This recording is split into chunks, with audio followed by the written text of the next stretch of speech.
Good morning, gang. Okay, happy Saturday morning. So, as we continue Preparedness Month, I want to kind of follow up on yesterday's video where I was talking about a bug out bag. And reading the comments, a lot of you guys made some great suggestions. And as I had said in there, everybody's bag's going to be a little different. Y'all also caught some things that I really appreciate. A bunch of you caught the fact that I didn't have my life straw in there, and that's just flat out embarrassing, but I'm glad you guys caught it because now it's in there. So yeah, I was like, okay, what the hell am I doing missing that? But I take things out and, like I said, rearrange my bag, and I must have taken it out and forgot to put it back in. And so now it's back in there. The other one somebody had mentioned too is they didn't see my cotton balls and Vaseline, and I've got a little Altoids tin of those that I keep, and that was sitting on the shelf. I had taken some out to start a fire around the house, and of course, when I made the new ones, I didn't put it back in the bag. So, hence, this is a reason why it's really good to go through your bug out bag. And something that I learned from doing this video from y'all is I need, just like I do with my food, I need to keep an inventory list of everything that's supposed to be in the bag. So when I do go repack it, I can check off and go, yep, that's there, yep, that's there, yep, that's there. And I don't miss my freaking life straw, because if that wasn't there and I needed a bug out last week with the hurricane, I'd have been pissed. You'd see me tearing the whole freaking bags apart looking for it. But, so thank you guys for correcting my mistakes. And again, that's why we do this. We're all here to help each other. And like I said, you guys help me just as much as I try to help you. And so I appreciate what you did. Now, there were some other comments in there about other things that should be carried, or how do you do something, or whatever.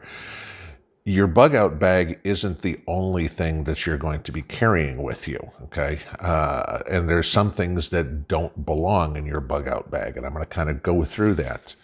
A few people mentioned things like your passport, or any sort of ID, your money, whatever. That's not going to go in your bug out bag, okay? That's going to be on your person, in a cargo pocket, in your wallet, whatever would be.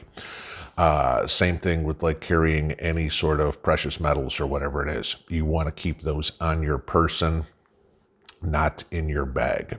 And the reason being is because if it gets real crazy all of a sudden and you've got to ditch something, you don't want to ditch, you're going to ditch weight, and that's going to be your bag, because I'm not going to be in some sort of life and death situation worrying about my toilet paper and dog food and cans of ravioli more than I'm going to be worrying about my life. Okay. So things like your ID, your money, your map, those sort of things need to be on your person.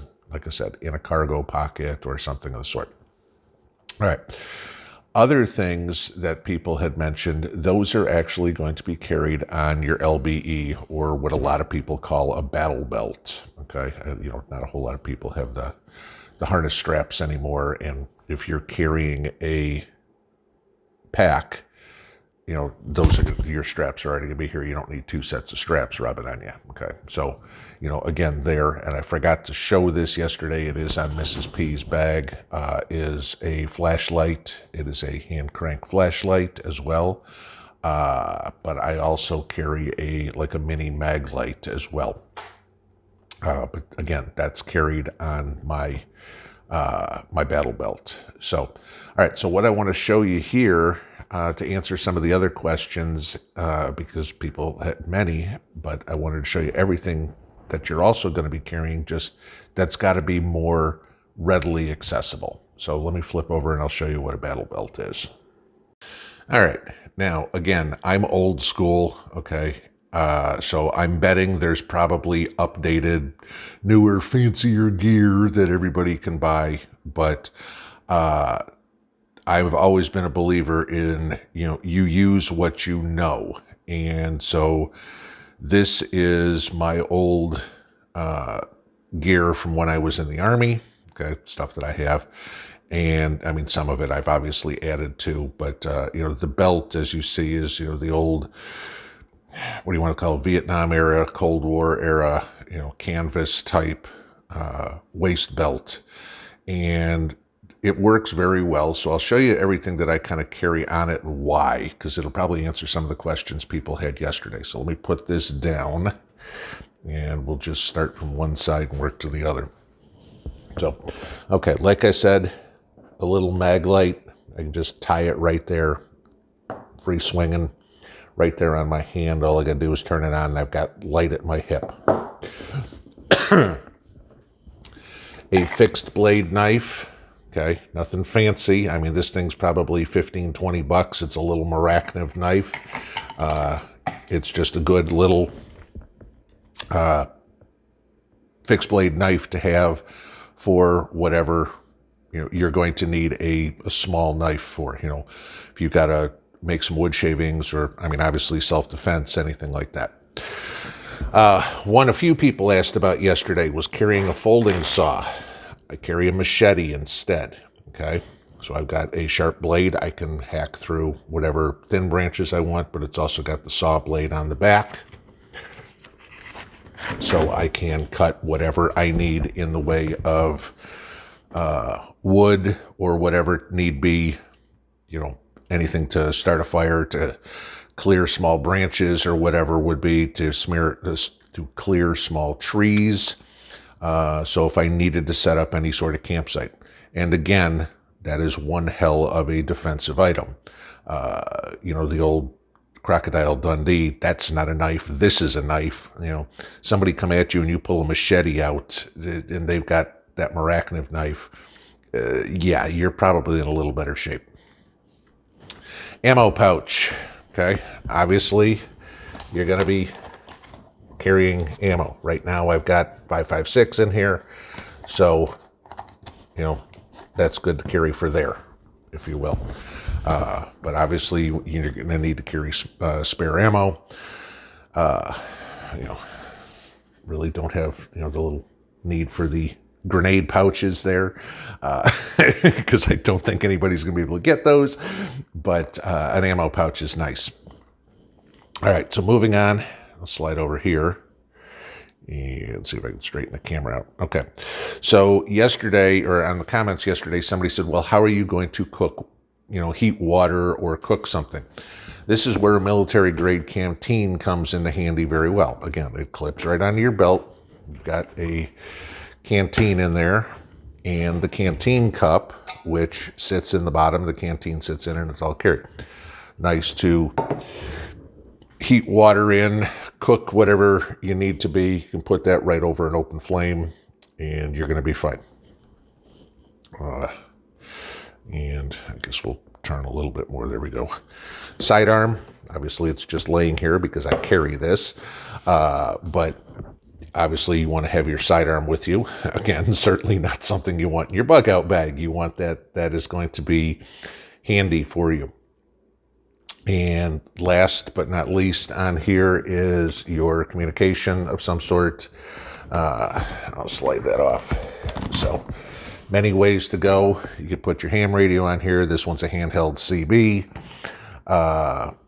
2 ways, walkie-talkies, whatever would need be. But you're going to want to have that battle belt. And again, remember, this is going to be more added weight to you. And I'd say that, you fill that water, carrying your handgun, you're probably talking there's 10 pounds there. So now add that, like I said yesterday, my bag's 30 pounds. So, now I'm up to carrying 40 pounds and I haven't even put a plate carrier on yet. So, now you add that, now I'm at 70 pounds. Now I'm humping some serious weight. So, this is something else to do. You can look at getting a belt like this, if you will. I'm going to flip this so y'all can see me. But, go to an Army Navy surplus store. They're not that expensive. I don't even know what they cost. I don't think, is there anything there's nothing here I've bought recently, so I couldn't even tell you. But I mean, Army Navy surplus store, you're going to be able to find this depending on where you are. My guess is there are probably a whole lot of people that have been buying stuff like this. So, see if you can find them. You shouldn't have to pay an arm and a leg. I know there's going to be some guys online that'll sell stuff like this, and they're going to be very proud of it. Okay. Don't kill yourself in a way of money. But like I said, there's probably other new and improved gear, if you will. I mean, but for all intents and purposes, you could get yourself a good thick leather belt and do the same thing. I mean, then of course you still got to buy the ammo pouches in the canteen and stuff like that. But this is something that you want to have because, as I was saying at the top of the video, in a crisis situation, if you wind up yourself in a life or death situation and you dump the bag, this is what you're going to wind up still having on your hip. You're not going to go.